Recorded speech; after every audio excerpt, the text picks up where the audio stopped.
प्रतिमा थी उसका मुख नीचे हो गया और मुकुट ठाकुर जी ने धारण किया। और वो वैश्या, उसकी स्थिति तो कितने दिन के लिए मूर्छा में चली गई, वो मूर्छित हो गई। और जब उसकी मूर्छा टूटी, परम वैष्णव, और कुछ दिन भगवत स्मरण करने के बाद कहां भगवत धाम प्राप्ति हो गई। क्या उसका था? यह है ठाकुर जी का प्रेम, प्रेम लक्षणा भक्ति। बस प्रेम लक्षणा भक्ति का एक नियम आपको ध्यान रखना है, पूर्ण। आधा अधूरा, 1%, 10%, 50%, 60% नहीं चलता, 100 पूरा, तो ही वो प्रेम भक्ति मानी जाती है, नहीं तो नहीं।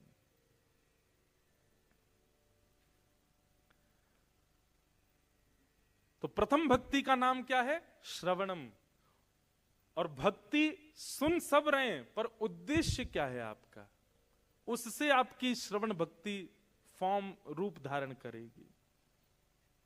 उद्देश्य पहले क्लियर कीजिए, क्यों सुन रहे हैं आप कथा, उसके पीछे कारण क्या है, और कारण से जो पथ आप चल रहे हैं, जिस साधना को आप कर रहे हैं, वो सिद्ध होगा। दूसरी भक्ति का नाम है, हम 3 भक्ति के फॉर्म पूरे कर दें, क्योंकि 3 का रोज टारगेट है। तो प्रथम भक्ति श्रवणम। श्रवण भक्ति का पहला रूल क्या है? आपका उद्देश्य क्लियर होना चाहिए। आप किसी का भी प्रवचन सुन रहे हो, किसी की भी कथा सुन रहे हो, किसी के भी सत्संग में जा रहे हो, किस उद्देश्य से जा रहे हो? क्या पाने आए हो? ज्ञान पाने आए हो, वैराग्य पाने आए हो, कि भक्ति पाने आए हो, कि प्रेम पाने आए हो? ये पहले क्लियर कर लीजिए। दूसरी बात, श्रवण का मतलब केवल सुनना नहीं होता और सुनकर के भूल जाना नहीं होता, इंप्लीमेंट जरूर करना है। आप यहां से सुनकर के गए, वो आपकी क्रिया में यहां से इस हॉल से निकलते ही वो लागू हो जानी चाहिए बातें जो जो यहां कही गई।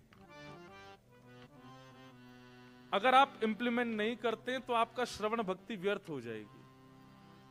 किसी महापुरुष ने आज्ञा की कि अभी इसी वक्त जोहान्सबर्ग जाओ, तो आपके पास में ये ऑप्शन नहीं है कि आप उनसे जाके पूछो क्यों जाएं, जोहान्सबर्ग में क्या करें, चले जाओ। इतना विश्वास होना चाहिए प्रवचन के ऊपर। जो बात कह दी गई है, हमारे श्रीमद वल्लभाचार्य जी के शिष्य हुए श्री सूरदास जी महाराज। कौन? सूरदास।